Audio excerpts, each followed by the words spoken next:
감사해요. 한번 따라하겠습니다. 너희 믿음이 사람의 지혜에 있지 아니하고 사람의 지혜에 있지 아니하고 너희 믿음이 너희 믿음이 사람의 지혜에 있지 아니하고. 사람의 지혜에 있지 아니하고. 자, 이제 지난주까지 고린도전서 1장을 마쳤습니다. 오늘은 이제 여러분들과 함께 고린도전서 2장을 다 뛸 거예요. 다 뛰는데 여러분들이 오늘은 특별히 봉독할 성경이 굉장히 많아요.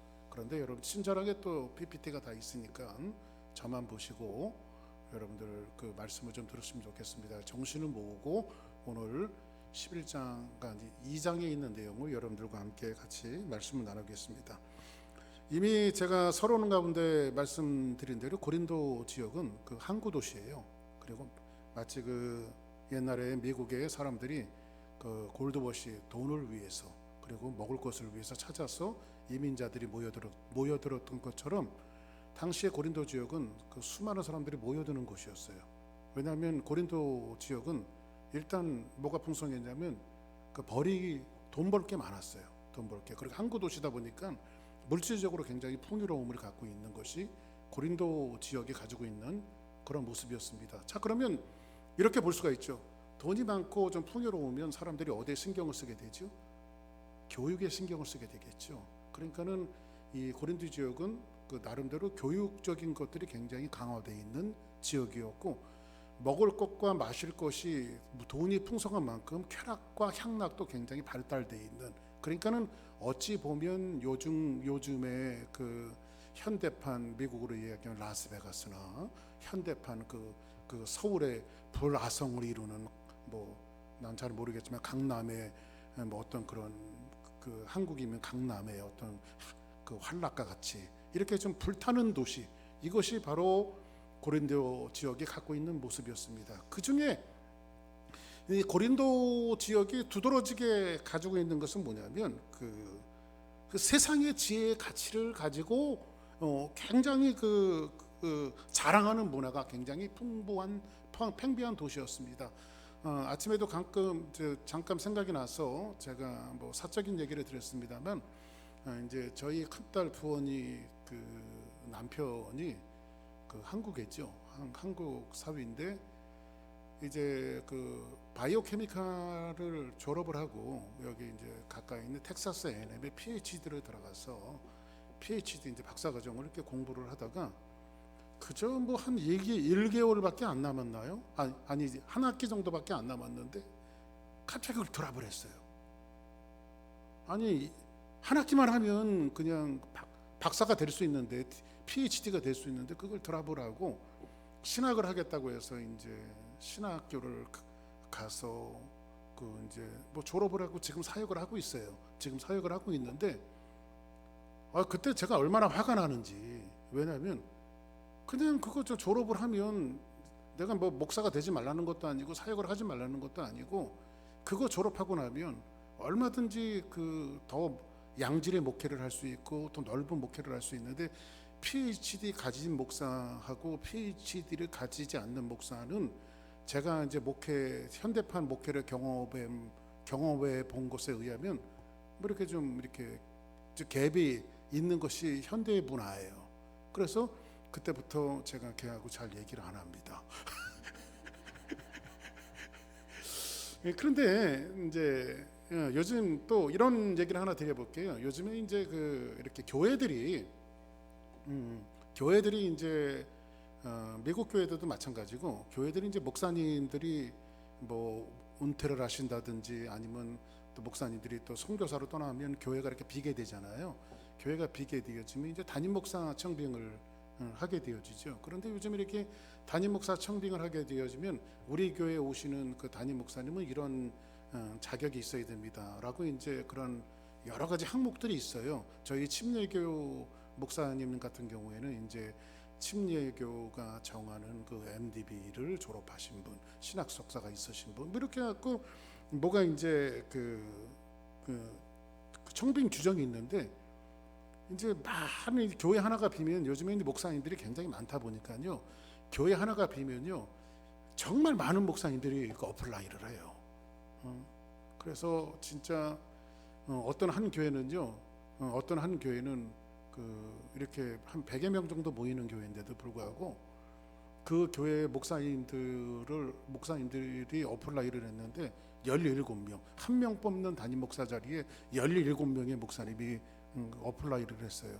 그래서 이제 거기 청빙하시는 집사님들하고 조금 알아갔고 어떤 분들이 뭐 이렇게 좀 물망에 17명 중에 3명을 이렇게 자기네들이 뽑았다는 거예요. 그래가지고 어유 잘하셨네요. 그랬더니 그 3명 뽑은 사람이 어떤 사람입니까? 그랬더니 한 분은요 서울대학을 나오셨고요, 한 분은 경희대학을 나오셨고요, 한 분은 고려대학을 나오셨습니다. 아니 교회 담임 목사를 뽑는데 고려대학이 뭐고 서울대학이 뭐고 경희대학이 뭡니까? 얼마나 그 신앙적으로 반듯하고 정말 복음적인 말씀을 증거하고 신앙적인 가르침을 주는 목사님이 중요한 것이지, 뭐 저는 이제 언젠간 저도 은퇴할 거 아닙니까? 우리 교회는 그런 거 안 보고 뽑을 겁니다. 정말 얼마나 하나님을 사랑하고 인격적으로 성도들을 사랑하며 성도들에게 양질의 복음을 줄 수 있는 목사가 필요한 것이지, 서울대학 나왔다고 고려대학 나왔다고 경희대학 나왔다고 그런 그 백그라운드가, 물론 그런 분들 중에서도 좋으신 목사님들이 계시죠. 그런데 그런 그 백그라운드가 성도들을 잘 양육하고 이끌 수 있는 것은 아닙니다. 제가 왜 이 말씀을 드리냐면 마치 고린도 교회가 그랬어요. 고린도 교회가 지혜를 숭상하고 지식적인 것들을 숭상하다 보니까는 지식을 쫓아 사는 사람들이 굉장히 많았어요. 근데 이것이 이런 그 보편적인 문화가 어디까지 들어왔니? 교회 안에까지 들어왔어요. 그러니까 고린도 교회의 성도들의 인식 속에도 어떤 인식이 들어가 있냐면 지혜를 숭상하는 인식이 들어가 있는데, 좀 설교를 목사님이 하더라도 그냥 일반적인 성경은 믿습니다, 예수 믿으세요 이런 설교하는 것보다도 저는 철학적으로 이렇게 생각하고 신학적으로 이렇게 생각하고 사회학적으로 이렇게 생각하고 이건 법학적으로 이렇게 생각한다라고 좀 이렇게 달콤하며 말을 잘하고 좀 이렇게 말을 하는데도 어떤 분들은 그 지식과 지혜가 입으로 이렇게 묻어나오는 사람들이 많잖아요. 우리 주변에도 보니까요. 그런 사람들의 설교를 좋아했는데 이런 것들로 인해서 교회 안에 어떤 그 분파주의 그 이렇게 누구를 쫓아다니는 어떤 리더를 쫓아다니는 이런 역사들이 많았는데, 지식을 숭상하는 사람들은 그 지도자와 상관없이 어떤 사람을 쫓아다니는 나는 아볼로에게라. 그래서 아볼로는 굉장히 그 언어 구사력이 뛰어난 사람이었고 수사력을 공부한 사람이기 때문에 설교를 참 잘하는 그 목사 중에 한 사람이 누구냐? 아볼로 목사님 같은 분이에요. 그래서 사람들은 나는 좀 이렇게 좀 배운 사람이니까 아볼로 목사님의 설교가 좋아 하면서 아볼로로 쫓아다녔고, 어떤 사람은 그래도 교회는 전통적인 설교가 중요한 거지, 좀 전통적인 설교는 베드로 목사님이 좋아 하면서 전통적인 설교를 듣는 사람은 베드로를 쫓아다녔어요. 그리고 어떤 사람은 그래도 사람이 의리가 있어야지, 뭐 좀 말씀이 좀 어눌해도 이 바울 목사님이 얼마나 공부 많이 하신 분인지 알아? 말은 좀 어눌하지만 지식과 지혜가 풍성하고 이 교회를 설립할 때 난 바울 목사님을 쫓아다녀야지 하면서 교회가, 어떤 사람은 예수에게라 하고 교회가 그 지식을 숭상하는 모습으로 지금 한 교회 안에 그 4가지 그 파들로 나눠져서 교회가 지금 분쟁을 하고 있는 이런 시츄에이션이 고린도 교회인데, 거기에 중심은 뭐가 있냐면 세상적인 지혜를 숭상하는 그 모습이 교회 안에까지 들어왔단 말이에요. 그러니까 여러분들 정말 중요한 것은 교회는 옛날 이렇게 보면 그 아침에도 뭐 이렇게 잠시 생각나서 말씀드렸지만, 우리 그 한국 초대교회 때에 아주 유명했던 목사님이 있었는데 그분이 최봉송 목사님이에요. 그래서 우리가 일명 이야기하는 최건능 목사님이라고 이야기하죠. 최건능 목사님이라고 이야기하는데, 그분이 설교했던 것은 굉장히 심플했어요. 이분이 신학교를 선교사님들이 만들어 놓은 신학교 이제 목사가 되기 위해서 신학교를 갔는데, 은혜 받아서 신학교를 갔는데 늘 낙제를 하는 거예요. 왜냐하면 머릿속에 들은 것이 없다 보니까 시험을 봐도 계속 떨어지고 그러니까는 자기하고 동급생들은 전부 다 졸업해서 나가서 사역을 하는데 이 목사님은 졸업 시험을 보면 계속 떨어지는 거예요. 그래서 하루는 이 목사님이 안 되겠다 싶어 갖고 이제 졸업쯤 돼 갖고 교수님들을 다 불러 모았어요. 제가 교수님들에게 드릴 말씀이 있다고. 그리고 나서 교수님들 오늘은 제가 기도하겠습니다 하면서 하나님께서 교수님들의 마음을 감동해서 제가 오늘 이번 학기에는 졸업할 줄 믿습니다. 졸업한 줄 믿고 감사합니다. 예수님의 이름으로 기도합니다. 그랬더니 선교사님들이 아멘 그런 거예요. 그리고 나서 나를 졸업시켜달라고 그러니까 졸업을 못 시켜주겠다고. 아니 선교사님들이 하나님 앞에 아멘하고 거짓말 시키면 안 되지 않습니까? 해갖고 그런 일 때문에 이 최봉성 목사님이 졸업을 하세요.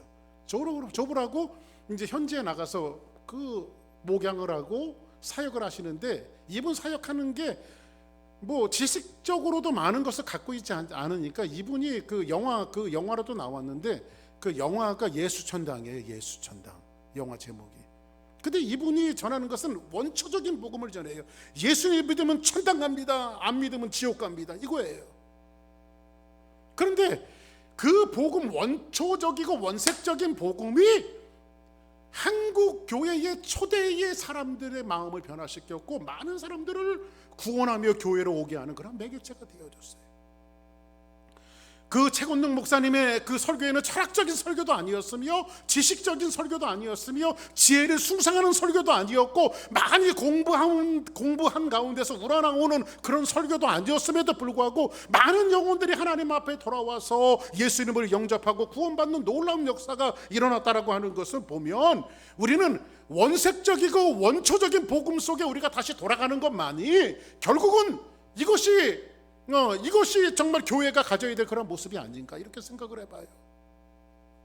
현대교회에도 그 목사님들에게 뭐 그런 것들을 요구할 수가 있습니다. 우리의 지식을 조금 이렇게 터치해주고, 이 지식을 터치해줄 뿐만 아니라 지성과 감성을 같이 터치해줄 수 있는 그런 설교를 원한다. 그래서 많은 설교들을 연구하지만은 물론 그런 것들이 잘못되어졌다라고 하는 것은 아니지만 그렇게 해야 되겠죠. 그러나 더 중요한 것은 뭐냐면 원시적이고 원초적인 설교가 얼마든지 사람들을 변화시킬 수 있다라고 하는 것을 지식을 숭상했던 고린도 교회의 모습을 보고 사도 바울이 지금 그 얘기를 하고 있는 거예요. 뭐라고 이야기하고 있냐면 오늘 말씀 볼까요? 오늘 본문에 보니까 이렇게 이야기하고 있습니다.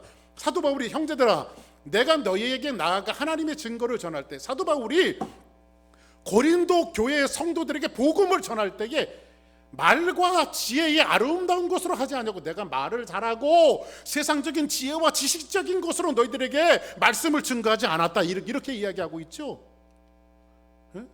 그리고 뭐라고 말하고 있어요? 내가 너희 중에서 예수 그리스도와 그의 십자가에 못 박히신 것 외에는 아무것도 알지 아니하기로 작정하였으니. 그러니까 사도 바울이 증거했던 이 복음은 뭐예요? 예수 그리스도와 십자가. 예수 그리스도와 십자가. 사도 바울의 유일한 복음은 예수 그리스도께서 십자가를 지심으로 말미암아 여러분의 죄악을 사하셨습니다. 이 복음을 원색적으로 전했어요. 내가 너희 가운데 거할 때에 약하고 두려워서 심히 떨었는데 뭐 때문에 떨었냐면 내 말과 안에 전도함이 설득력 있는 지혜의 말로 하지 아니하고 다만 성령의 나타나심과 능력으로 하여. 사도 바울은 뭔가 복음을 전할 때에, 오늘 제가 여러분들에게 말씀을 증거하는 것이, 저는 여기에서 지금 말씀을 전하는 자로 여러분들을 설득하려고 굉장히 애를 쓰고 있어요. 그런데 사도 바울은 복음을 전할 때, 제가 사도 바울만 못한 것은 뭐냐면 복음을 전할 때 여러분들을 설득하려고 하지 않았다는 거예요. 세상의 지혜와 지식을 가지고 그들을 뭔가 좀 마음에 우러나오는 그 설득하려고 애를 쓰지 않았대요. 그런데 사도 바울이 원하는 것은 뭐냐면 하나님의 복음을 전달하는 것이 다만 성령의 나타나심과 능력으로 하여. 아멘. 강단에서 다만 말씀을 뿌리는 것이지만은 여러분은 마음속에 역사하셔서 그것이 깨닫게 되어지고 알게 되어지는 것은 누구의 은혜로 되어지냐면 성령께서 여러분들의 마음속에 들어가서 성령께서 그것을 믿어지게 하시는 거예요. 할렐루야. 내가 여러분들을 설득해서 여러분들이 복음을 이해하는 것이 아니라 뿌려지는 말씀을 통해서 여러분들이 마음에 아멘 할 때에 성령께서 여러분들의 마음에 설득을 하시고 이해되게 하시고 복음을 깨닫게 하신다는 거예요. 사도 바울이 지금 그걸 얘기했다는 거예요. 너희들의 지혜를 숭상하니 나는 지혜의 말로 하지 않았어요. 그냥 예수 그리스도 십자가만 증거했는데 그것을 너희들이 지금 믿고 있는 것이 누구의 은혜로 되어졌는지 아냐? 그거 다 성령께서 역사하신 거야. 아멘. 그리고 뭐라고 말합니까? 너희 믿음이 사람의 지혜에 있지 않냐고 다만 하나님의 능력에 있음을 알게 하려 함이라. 할렐루야. 정말 하나님의 능력이에요. 복음을 전하는 것이 하나님의 능력이에요. 그러니까 여러분들, 그래서 여러분들이 나가서 사람들을 만나고 전도할 때에 여러분들이 어떤 제가 늘 말씀드리지만 환경적인 것들을 열어놓고 이 사람이 예수님 믿을까 안 믿을까, 그건 여러분의 소관이 아니라고 말씀드렸죠. 여러분들이 설득력 있는 말씀과 지혜의 말씀을 동원해서 어떻게 하면 잘 꼬셔서 교회를 데리고 나올까, 이런 건 여러분들이 생각할 필요가 없어요. 그냥 한번 교회 한번 나와보세요. 우리 교회 참 좋습니다. 복음이 있어요. 예수 믿어야 구원받습니다. 이 심플한 원초적인 메시지를 여러분들에게 던지면 그 나머지 몫은 누가 하는 거예요? 성령의 나타나심과 능력으로 하여. 그럴 때 여러분들이 깨닫는 것은 뭐죠? 우리의 지혜가 우리에게 있지 않냐고 하나님의 능력이 있으면 알게 하라며. 나는 별거 한 거 없는데 하나님이 이끌어내신 거야. 이거를 우리가 알게 되어지는 거죠. 저희 교회가 이제 23년 됐지 않습니까? 저희 교회가. 근데 저희 교회 정말 많은 분들이 왔다 갔습니다. 지금까지 뭐 했나 이런 생각을 하면서 회상을 해보면요, 저희 교회 정말 많은 분들이 왔다 갔어요. 아마 그분들이 한 번도 안 나가고 교회에 계속 남아 계시다면 아마 우리 교회가 휴스턴에서 제일 큰 교회일 겁니다. 제일 많이 모이는. 유학생들도 많이 왔다가 갔고 이런저런 사람들. 그런데 그 중에는 정말 이런저런 생각이 드는 분들이 많이 있는데, 그런 생각이 드는 분들이 있어요. 저분들이 미국에 유학을 안 왔으면, 저분들이 미국으로 이렇게 이민을 오지 않았으면, 한국에 있었으면 과연 교회를 다녔을까? 저런 사람들이 교회를 나가기나 했을까?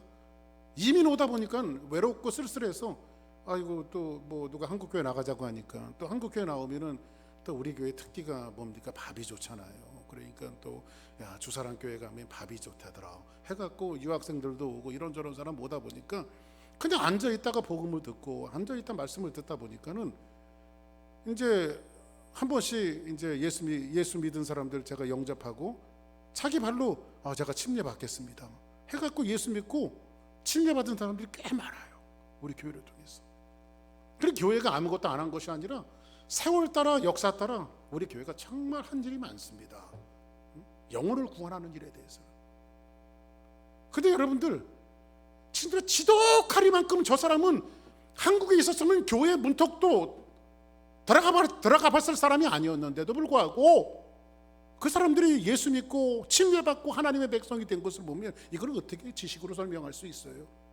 그렇죠? 어떻게 그런 것들을 설명해낼 수 있을까요? 제가 중국에 단기 선교 나가셨던 분들을 나갔다 오신 분들을 좀 만나본 적이 있습니다. 그 어떻게 중국어 회화 잘하십니까? 그러니까 아니요, 저 중국말 한마디도 못합니다.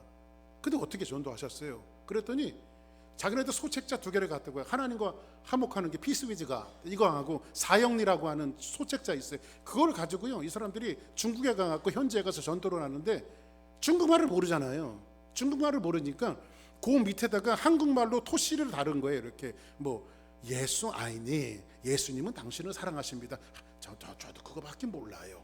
예수 아이니 이렇게 해갖고 거기 밑에다가 그러면 예수님은 당신을 사랑하십니다. 그러면 예수는 똑같네. 아이니 이렇게 해갖고 이렇게 이제 한국말로 표기를 해갖고 그거를 이제 이렇게 이제 사람들 만나면 당신에게 복음을 전해 줄 일이 있습니다 하면서 소책자를 열면서 중국말로 그냥 한국 표기로 되어진 중국말을 그냥 읽는 거예요. 이렇게 읽어요. 근데 뭐 놀라운 역사가 벌어진대. 왜냐하면 그 복음을 듣다 어떤 사람은 눈물을 흘리고, 어떤 사람은 손잡고 기도해주면 순순히 무릎을 꿇고 기도하는 사람도 있고, 예수님 영접했습니까? 라고 하면 그 짧은 시간에 예수님을 영접하는 거, 이걸 어떻게 설명할 수 있을까요? 이런 것들을 어떻게 설명할 수 있을까요? 그래서 사도 바울은 뭐라고 말하냐면, 내가 너희들에게 나갈 때에 너희 이 고린도 교회를 세우고 복음을 전할 때에 지혜에 권하는 말로 하지 아니했다. 다만 성령의 나타나심과 능력을 의지해서 다만 내가 복음을 전했을 뿐이다. 근데 그것은 나의 지식과 지혜로 한 것이 아니라 성령께서 하신 거야. 이걸 이야기하고 있어요. 그죠? 그래서 여러분들 복음을 전하는 것은 바울 자신에게 임한 구원도 어떻게 임했어요? 하나님의 능력으로 임했어요. 하나님의 지혜로 이루어졌음을 말하고 있어요. 그래서 사도 바울은 뭐라고 이야기하냐, 오늘 본문에 보니까 그러나 우리가 온전한 자들 중에서 지혜를 말하노니 이는 이 세상의 지혜가 아니요 또 세상에서 없어질 통치자의 지혜도 아니며. 그러니까는 지혜 자체는 예수 그리스도신데 예수 그리스도의 십자가 그 사건들이, 십자가 지난주에 말씀드렸죠. 십자가는 부끄러움에 표시한 게, 수치에 표시한 게, 근데 그 십자가가 지혜가 되어졌다라고 하는 것은 어마어마한 사건이에요. 놀라운 사건이에요. 그런데 사도 바울은 뭐라고 말하고 있죠? 지혜를 말하는 이 지혜는 세상의 지혜도 아니며 세상의 통치자들이 가지고 있는 지혜도 아니고 오직 은밀한 가운데 있는 하나님의 지혜를 말하는 것으로서 곧 감추어졌던 지혜였는데 하나님이 우리의 영광을 위하여 만세전에 미리 정하신 거죠. 이 지혜는 이 세대의 통치자들이 한 사람도 알지 못했대요.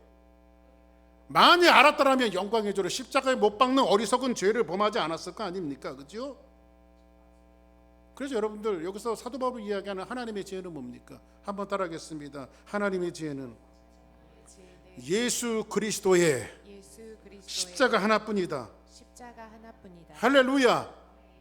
예수 그리스도의 십자가, 그것이 하나님의 지혜라고 사도 바울은 이야기해주고 있어요. 태초에 하나님이 그리스도를 통해서 이루고자 계획하셨던 구원의 방법, 유일하게 하나님께서 계획하셨던 인류를 구원하시기 위해서, 여기 앉아있던 저와 여러분들을 구원하기 위해서 하나님이 태초서부터 계획하셨던 것은 예수 그리스도의 십자가, 이것이 하나님의 지혜래요. 이것이 하나님의 지혜래요. 여러분들, 하나님은 왜 십자가라는 방식을 통해서 그분의 지혜를 나타내셨을까요? 십자가 말고 다른 게 없었을까요?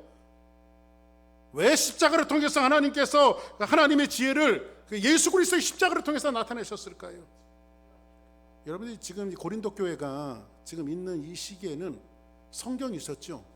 성경이 있었는데 이 사람들 초대교회가 갖고 있었던 성경은 신약 성경이 있었을까요? 없었을까요? 신약 성경은 없었죠. 그들이 갖고 있는 것은 유일하게 뭐예요? 그 당시의 성경책은, 우리는 신구약 성경을 갖고 있지만 고린도 교회 초대교회들이 갖고 있었던 성경책은 구약 성경이에요. 구약 성경. 그렇죠? 근데 구약 성경을 통해서 하나님은 이스라엘 민족에게 딱 두 가지를 주셨어요. 구약 성경 전체에서 하나님이 이 성경책을 그들에게 딱 주셨을 때는 두 가지 딱 주셨다니까, 이 성경이 말하는 것이 하나는 뭐냐면 율법이에요. 하나님의 말씀, 토라. 하나님의 말씀을 누구를 통해서 주셨죠? 모세를 통해서 이스라엘 민족에게 주셨어요. 그렇죠? 율법을 주셨어요. 또 하나는 선지자예요. 다른 말로 얘기하면 하나님이 기적을 주셨어요. 기적적인 모습을 주셨어요. 율법과 기적, 이 두 가지예요. 자, 그러면 하나님께서 이스라엘 민족에게 율법을 주신 것은 뭐죠? 율법을 지키라고 주신 거예요. 그렇죠? 나 외에 다른 신을 두게 하지 말지니라. 이상한 것들을 만들어서 절하지 말아라. 삼가 여호와 이름을 망령되이 말아라. 안식일을 범하지 말아라. 내 부모를 공경하라. 살인하지 말아라. 간음하지 말아라. 도둑질하지 말아라. 거짓말하지 말아라. 남의 것을 탐하지 말아라. 이거 하나님 지키라고 주신 것이죠. 하나님의 백성으로 그들이 어떻게 살아가야 할 것인가를 하나님께서 말씀을 통해서 이스라엘 민족에게 요구하시는 거예요. 그러면 하나님이 요구하시는 이 율법을 이스라엘 민족이 지켰을까요? 못 지켰을까요? 못 지켰어요. 이 사람들이 지켰으면 좋은데 하나님 지키라고 줬는데 못 지켰어요. 그래서 율법을 지키려고 애쓰고 노력하고 힘쓰고 울고 빌듯을 다 해봐도 율법을 지켜서, 사도 바울은 인류를 대표해서 이런 고백을 해요. 무슨 고백을 하고 있냐면, 자, 한번 같이 한번 읽어봅시다. 시작. 기록된 바 의인은 없나니 하나도 없으며. 아멘. 들통나버렸어요. 율법을 지키려고 했는데 자기가 율법을 지키지 못하는 의인은 없나니 하나도 없으며, 율법의 거룩한 수준의 요구를 한 사람도 그 율법을 지켜내지 못했단 말이에요. 그래서 세상은 전부 다 죄인이에요. 그래서 성경은 뭐라고 말하죠? 하나님께서 세상을 율법 아래 두셨어요. 왜? 율법 아래, 율법을 지키라고 두셨는데 율법 아래에 있는 것은 뭐냐면 사람들이 율법을 지키지 못하기 때문에 우리가 율법 아래에 있는 거예요. 그렇죠? 율법 아래. 그래서 율법 아래에 있으면 나는 뭐예요? 나는 죄인이에요. 죄인. 그러면 죄인은 뭐 해야 돼요? 하나님 앞에 항복해야 되잖아요. 전쟁하면 여러분이 전쟁하면 이렇게 해요. 나도 모르는 사이에 뒤에서 총구를 딱 대고 손 들어. 그러면 어떻게 되겠어요? 손을 들어야 되겠죠. 맞아야 맛을 아냐고. 손 들어 그러면 손 들어야 되잖아요. 그죠? 근데 율법을 지키지 못해서 죄인 되었던 이 인생들이 하나님께서 손 들어 해갖고 항복을 요구하셨는데 죄이면서도 불구하고 항복을 하진 않았어요. 그리고 항복하는 조건을 내세웁니다. 그 조건은 뭐냐면, 하나님 좋습니다. 그러면 제가 이렇게 하면 하나님을 잘 섬길 수 있습니다. 뭐 하면 잘 섬길래? 하나님, 먹을 거, 마실 거, 입을 거 좀 돈, 내게 물질의 축복을 조금 더 주시면, 요만큼만 살게 해주시면, 요렇게만 살게 해주시면 하나님, 제가 하나님을 잘 섬기겠습니다. 그랬더니 하나님께서 막 감동을 하셔갖고, 이놈들 봐라, 그래 너희들 의식주 문제, 먹을 거 입을 거 마실 것만 주면 나를 잘 섬긴다고? 그래, 하나님이 감동하셔갖고 그래 줄게, 이렇게 주셨을까요? 그래, 그럼 과연 너희들을 먹을 거 마실 거 입을 거 주면 나를 잘 섬긴다고? 좋다, 그래, 한번 내가 줘볼게. 너희들이 나를 잘 섬기나 안 섬기나, 너희들이 참인지 거짓인지 너희 진심을 한번 들여다볼게 하면서 하나님께서요 하늘문을 여시고요 펄펄 눈이 옵니다. 눈이 오는 것처럼 그냥 막 만나를 그냥 매일 내려주셨어요. 그리고 성경에 보니까는 그들의 의복이 헤어지지 아니하고, 그러니까 옷이 비록 메이커는 아니지만 옷이 떨어지지 아니했어요. 이스라엘 민족이 옷이 헤어지지 아니하고, 성경에 보니까는 손이 부르트지 아니하고. 그래서 남자분들이 여자분들한테 프로포즈 할 때 그렇게 하잖아요. 당신 손끝에 물 하나 묻히지 않게 하겠다고. 새빨간 거짓말입니다. 다. 그런데 하나님께서 뭐라고 하시냐면, 너희들의 손이 부르트지 않냐고. 이스라엘 민족이 손이 부르트지 않았어요. 먹을 것이 넉넉했어요. 의복이 헤어지지 않아요. 항상 넉넉했어요. 손이 부르트지 않아요. 살만해요, 안 살만해요? 여러분들 얼마면 되겠어요? 얼마? 100만 불? 1000만 불? 그거면 여러분들 하나님 잘 섬기겠어요? 이스라엘 민족이 지금 그거 요구한 거예요. 그래, 그렇게 줘볼 테니까 너희들이 나를 잘 섬긴다고? 그래서 하나님께서 그들에게 만나를 내려주시고 의복이 헤어지지 않고 풍요로움을 그들의 광야에, 척박한 광야에서 그들이 한 사람도 굶어 죽지 않게, 고기 먹고 싶다면 고기 보내주시고, 물 마시고 싶다면 물 주시고, 먹을 거 필요하다면 만나 내려주시고, 의복이 헤어지지 않게 하시고, 손이 부러뜨지지 않게, 그 척박한 광야 속에서도, 세상은 다 죽어나가는 그 험난하고 힘든 이 광야 속에서도 이스라엘 민족이 그렇게 부유하게 살 수 있었다고요. 광야 세간 속에서. 근데 그들이 어떻게 됐습니까? 성경이 뭐라고 말하고 있죠? 40년 동안 그들이 살면서 하나님 그렇게 내려주셨으니까 열심히 하나님 잘 섬기고, 주일이면 예배 열심히 나와서 하나님 앞에 봉사하고 그렇게 헌신했던가요? 뭐라고 말하고 있습니까? 성경의 신명기 8장 3절에 보니까, 너를 낮추시고 너를 줄이게 하시며 또 너도 알지 못하며 내 조상들도 알지 못하던 만나를 내게 먹이신 것을. 먹이면 너희들이 한다고? 이놈들 봐라. 그러면 뭐라고 말합니까? 이놈들아, 사람이 떡으로 사는 것이 아니야. 여호와의 입에서 나오는 모든 말씀으로 사는 줄을 너희에게 알게 하려 함이라. 아멘. 뭐를 알게 하려고요?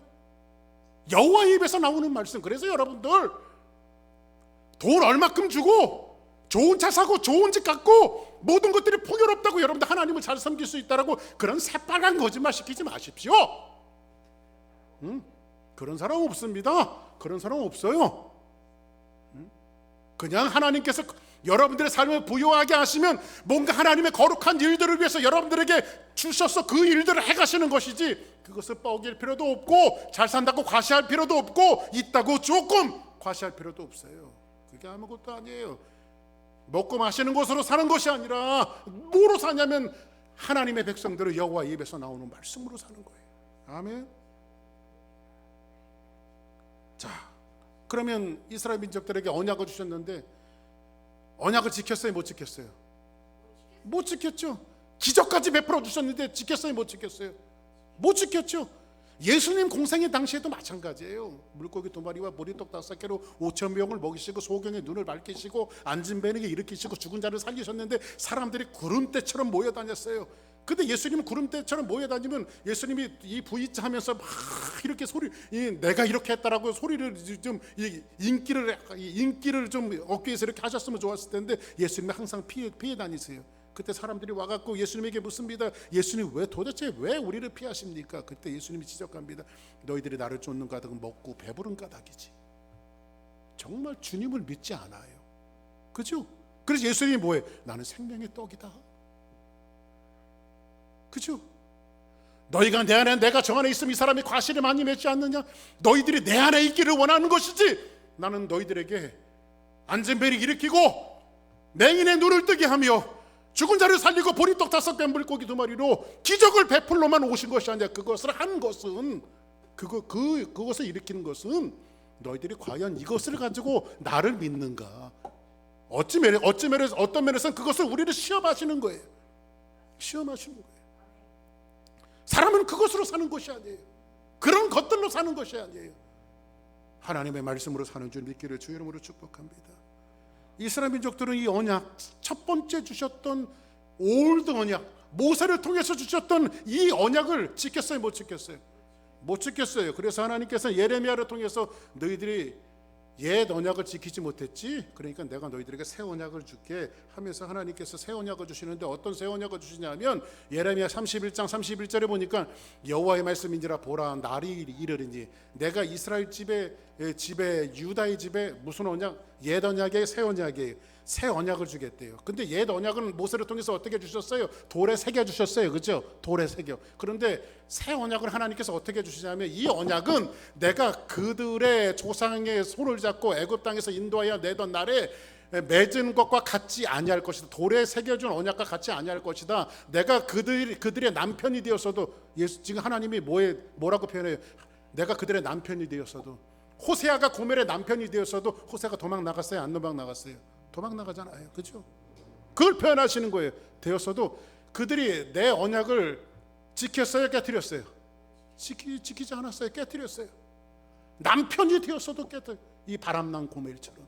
그렇죠? 그래서 이제 옛 언약 갖고는 도저히 구제불능의 방법이 없어요. 모세의 율법, 구약 성경을 갖고 있었던 고린도 교회, 그 구약 성경을 붙들고 있었던 율법, 그걸 갖고 이 고린도 교회 이 성도들이 구제불능이에요. 그래서 뭐라고 말하고 있죠? 그러나 그날 후에 내가 이스라엘 집과 맺을 언약은 이러하니 곧 내가 나의 법을 어디에 두며 그 속에 두며 마음속에 쾅 박아주신 거예요. 하나님께서요. 마음속에 두며 그들의 마음에 어떻게 해서 그들 돌에 기록하는 것이 아니라 너희들 마음에 기록하여 나는 그들의 하나님이 되고 그들은 내 백성이 될 것이라. 여호와의 말씀이니라. 할렐루야. 옛 언약은 모세에게 주시고 돌에 새겨 주셨지만 새 언약은 하나님께서 그의 마음속에 직접 새겨 주시겠다는 거예요. 마음에 새겨 주시겠다라고 하는 것은 그들의 마음을 바꿔 주시겠다는 거예요. 마음을 바꿔 주시겠다라고 하는 것은 누구의 사역이에요? 성령님의 사역이에요. 성령 하나님의 사역이에요. 성신의 사역이에요. 할렐루야. 성신께서 오셔서 우리의 마음속에 내주하시면서 우리가 여러분들이 이런 말씀이 있습니다. 누구든지 성령이 아니고는 예수를 주라 시인할 수 없느니라. 여러분들이 예수님을 믿은 것이 여러분이 입으로 고백하고 여러분들이 잘나서 예수님 믿은 것으로 착각하는데 그렇지 않아요. 예수님을 믿는 것은 성령께서 어느 날 갑자기 복음을 듣는 순간, 말씀을 듣는 순간 내 마음속에 찾아오셨어요. 할렐루야. 여러분들이 문을 연 것이 아니라 주님께서 친히 문을 열고 들어오셨어요. 그리고 내 마음속에 주인이 되셨어요. 할렐루야. 그러면 예수님을 영접하는 순간 누가 거하시게 되어지냐면 성령님이 내 마음속에 거주하게 되었습니다.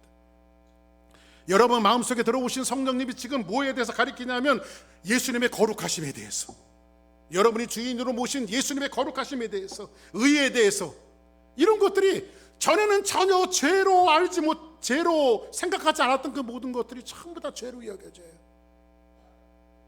여러분들, 하나님의 계명에는 딱 두 가지밖에 없어요. 이렇게 하지 말아라, 이것도 하지 말아라. 그렇죠? 하지 말라라고 하는 계명, 첫 번째 계명이 이거고요. 두 번째로는 뭐냐면 이렇게 해라, 이렇게 하여라. 그리고 하지 말라와 하라는 계명이 두 가지로 나눠볼 수 있어요. 그런데 우리는 초등적인 신앙에 있었을 때는 뭐 하지 말라는데 우리 포커스를 두고 우리 신앙생활을 했는데, 우리가 좀 고등신앙이 되고 나서는 점점 신앙이 살아면서는 뭐죠?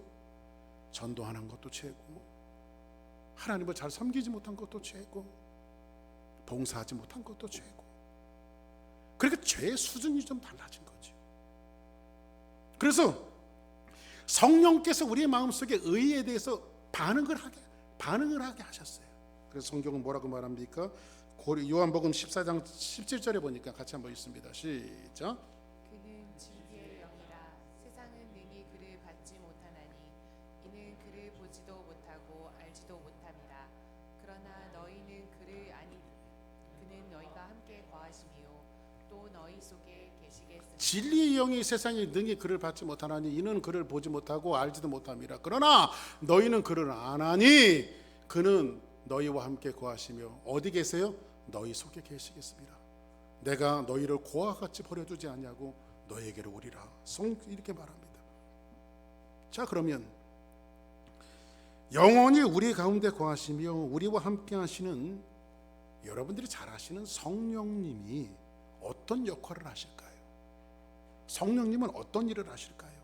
그걸 성경에서 우리 한번 좀 찾아보는데, 요한복음에 보니까 내가 아직 너희와 함께 있어서 이 말을 너희에게 하였거니와 보혜사 곧 아버지께서 내 이름으로 보내실 성령 그가 너희에게 모든 것을 가르치시고.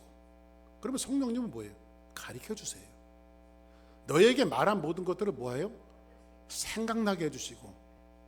그리고 16절에 가보니까 16장에 가보니까 16절 8절 그가 와서 죄에 대하여 의에 대하여 심판에 대하여 세상을 책망하시리라. 그리고 나서 죄에 대하여라면 그들이 나를 믿지 아니하며. 죄는 뭐예요? 예수 믿지 않는 게 죄예요. 저 사람 법 없이도 할 사람이에요? 예수 안 믿으면 죄인입니다. 교회 바깥에 얼마든지 착한 사람이 있어요. 그러나 예수 안 믿으면 죄인입니다. 왜? 예수 안 믿는 그 자체가 죄이기 때문에.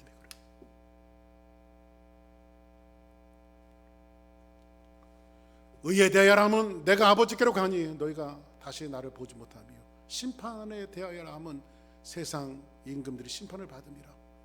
내가 아직도 너희에게 이를 것이 많으나 지금은 너희가 감당치 못할 것이다. 내가 너희들이 이를 것이 많으나 너희들이 감당하지 못할 것이다. 그러나 누가 오시면, 진리의 성령이 오시면 그가 너희를 모든 진리 가운데로 인도하시리니 그가 스스로 말하지 않고 오직 들은 것을 말하며 장래 일을 너희에게 하리라. 성령님이 오시면 이 성령님이 굉장히 중요하네요. 그죠? 그리고 나서 뭐라고 말씀하시죠? 그가 내 영광을 나타내니 내 것을 가지고 너희에게 알리겠습니다. 아멘. 누구의 것을 가지고 알려요? 내 것을 가지고. 그럼 정리합니다. 첫째, 성령님은 우리에게 누구를 가리키냐면 예수 그리스도를 가리켜요.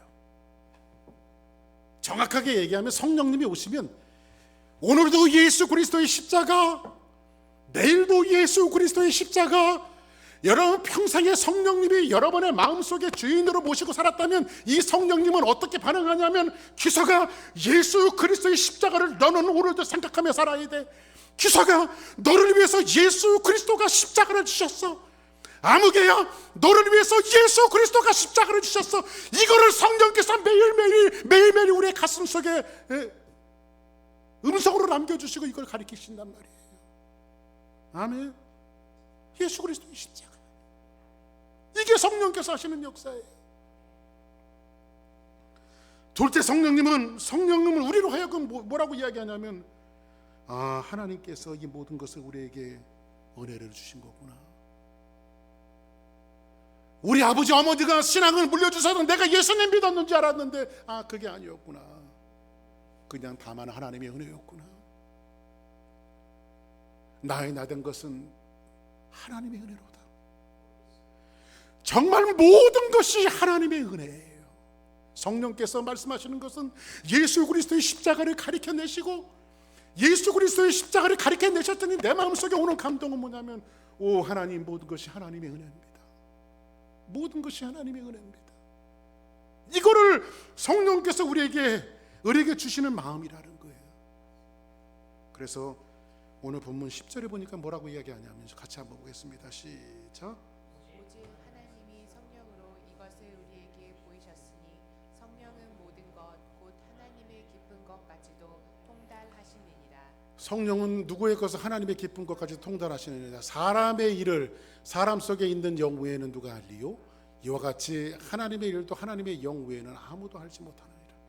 누구예요? 성령이죠. 우리가 세상의 영을 받지 않냐고 오직 하나님으로부터 온 영을 받았으니 이는 우리로 하여금 하나님께서 우리에게 은혜로 주신 것들을 알게 하려 합니다.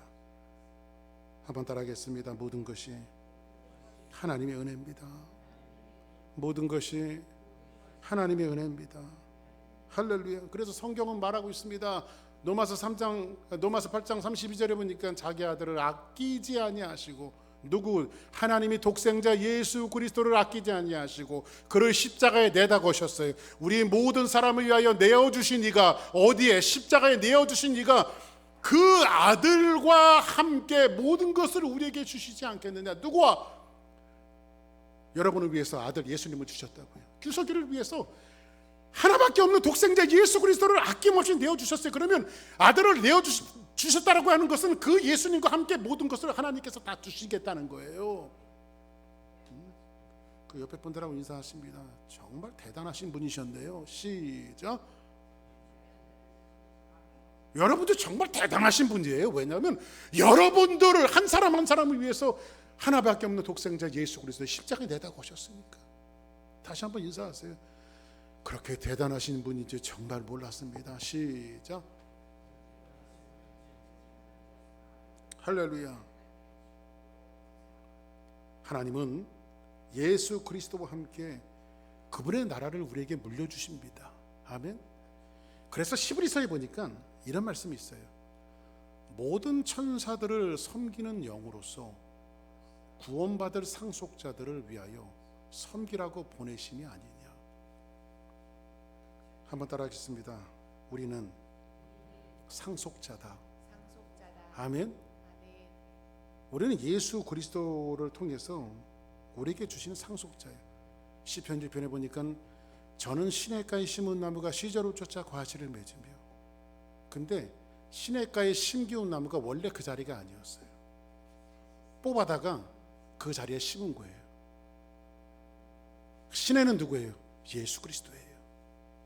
예수 그리스도에게 심기운 나무는 사시사철 푸르른 열매를 맺을 수 있다고요. 풍성한 열매를 맺을 수 있다. 그거를 시편 기자가 얘기해주고 있는 거예요. 그럼 상속의 내용이 뭡니까? 상속자인데 여러분들 뭘 상속으로 받으셨을까요? 여러분들 왜 제가 여러분들 정말 대단한 분이시냐고 왜 얘기를 했냐면, 실제로 있었던 일입니다. 한국에 일제시대 때 말기 때 정말 많은 선교사님들이 한국에 많이 들어오셨습니다. 많은 선교사님들이 한국에 들어왔어요. 그때 어떤 선교사님이 선교를 하다가 어떤 젊은 한국 학생 하나를 보니까 예수 믿고 영접하고 신앙생활도 잘하고, 그래서 또 이렇게 얘기를 하면 똘똘하고 아주 지혜롭게 생각을 해갖고, 나 얘를 좀 유학을 보내서 좀 이렇게 잘 공부를 시켜서 앞으로 이 나라에 한국에 참 중요한 인물로 써야 되겠다 해갖고 그 아이를, 실제로 있었던 일이에요. 유학을 미국에, 지금은 비행기 타고 오지만 옛날에는 배로 보냈잖아요. 이렇게 뭐 배로 보낼 때 뭐 한 보름씩 한 달씩 막 배를 건너서 미국으로 와야 되니까, 그래서 미국으로 가는 배편을 배싹을 끊어서 이 유학생을 너 유학 가라. 그러면 거기 이제 가면은 샌프란시스코 항구에 누가 나와 있을 거고, 응? 그분을 쫓아가면 너에 대한 그 모든 것들을 공부할 때까지 그 모든 것들을 너를 후원해 줄 거다 해갖고 이제 배를 타고 백길을 떠난 거예요. 한 달의 여정을 배를 타고 오는 거예요. 그런데 이 아이가 배를 타고 가는데 일주일을 꼬박 굶은 거예요. 일주일을. 그래서 일주일 굶어, 젊은 사람이 일주일 굶었으니까 얼마나 행해요, 여러분들. 힘들어요. 그래서 쪼그리고 그냥 뱃머리 앞에 이렇게 쪼그리고 이렇게 있는데 어떤 노신사가 지나가면서 얘 너 이렇게 힘이 없니? 예, 저 일주일 동안 아무것도 못 먹었어요. 아니 왜 이 배 안에 먹을 것이 많은데 한 달 동안 가기 위해서 이 안에 먹을 것이 많은데 왜 안 먹었지? 그랬더니 돈이 없었어요. 그거 사 먹지 못했다는 거예요. 그랬더니 신사가 껄껄껄 웃으면서 야, 이 녀석아, 원래 이 뱃속에 숙식비가 다 들어가 있는 거야. 숙식비가 잘 것도 먹을 것도 마실 것도 여기 다 들어가 있는 거야. 그냥 가서 먹으면 되는 거야. 그랬더니 이 아이가 눈이 번쩍 떠져갖고 가서 음식을 먹었다라고 하는 실제로 있었던 일들을 어떤 책에 이렇게 써놨어요. 제가 이 말씀 드리자면요, 요즘 신앙생활하는 사람들이 이렇게 유학생처럼 딱하게 신앙생활하는 사람이 많아요. 하나님이 구원하셨으면요, 거기 먹을 거, 입을 거, 마실 거가 다 들어가 있는 거예요. 패키지. 응? 구원만 딱 이뤄놓으시고 너희들 알아서 살아라. 하나님 그렇게 하신 게 아니란 말이야. 구원은 패키지예요. 어떤 패키지가 들어가 있냐면 상속자라고 하는 패키지가 들어가 있다. 그래서 십자가의 비밀, 십자가의 지혜를 이야기하는 것은 뭐냐면 그래서 아들을 주신 거예요. 선지자를 대신 죽인 게 아니라 어떤 성의를 대신 죽인 게 아니라 하나님의 아들을 주신 거예요. 여기에는 뭐가 담겨져 있냐면 너희는 내 상속자다. 내 아들을 아끼지 않고 너희들을 구원했듯이 내가 모든 것을 너에게 주겠다라고 하는 하나님의 의지가 담겨져 있는 거예요. 아멘. 예수 그리스도를 영접하는 순간 하늘의 부여를 상속받는 이런 줄 모르고 하루하루 겨우겨우 살아가는 사람들이 얼마나 많은 줄 몰라요. 한쪽 다리는 세상에, 한쪽 다리는 하나님 앞에 교회에 어중간하게 걸치며 살아가는 사람들이 많아요. 사랑하는 여러분, 그런 걱정하지 마십시오. 우리는 죽었다가 깨어나도 어떤 CF에서 그러죠. 이 손 안에 있습니다. 하나님의 손 안에 여러분들 다 남겨져 있습니다. 하나님의 손 안에 있어요. 여러분들 동굴 같은데 이렇게 고시동굴이나 뭐 이런 그 천연 동굴 같은데 안에 들어가면 어둡잖아요. 근데 요즘엔 조명들을 많이 해놔갖고, 근데 조명들이 없으면 원색적으로 그 안에 원초적으로 들어가려면 캄캄하죠. 어디에 웅덩이가 있는지, 어디에 돌이 튀어나와서 내가 부딪힐지 모르죠. 근데 그때 손에 전등 하나만 딱 키면 어디 돌이 튀어나왔고 어디 물이 있어서 건너가야 하고 이런 것들이 밝게 보여지게 되어지죠. 그게 누구예요? 성령님이에요. 아멘. 아들 예수님을 영접할 때 성령님을 우리에게 선물로 주셨어요. 아멘. 여러분들의 평생에 성령님의 조명하심을 통해서, 성령이 우리의 등불인데 성령의 조명하심을 통해서 참 지혜, 예수 그리스도의 지혜가 어떤 지혜냐면 그분의 넓이며 그분의 깊이며 또 그분의 길이, 높이, 이 모든 것들을 누구를 통해서 알리시냐면 성령님을 통해서 알리신다. 오늘 한 주간도 세상의 지혜가 아니라 하나님의 지혜, 예수 그리스도의 십자가의 지혜로 여러분들이 영접하는 순간 성령님이 오셔서 여러분들을 생각나게 하시고 모든 것들을 통달하게 하셨으니 이 성령님을 붙들고 여러분의 인생과 여정 속에 정말 하나님의 등불을 조명 삼아서 씩씩하게 주의 믿음으로 걸어가는 우리 주사랑교회 모든 성도들의 얘기를 예수님의 이름으로 간절히 축복합니다. 다 같이 자리에서 일어나시겠습니다.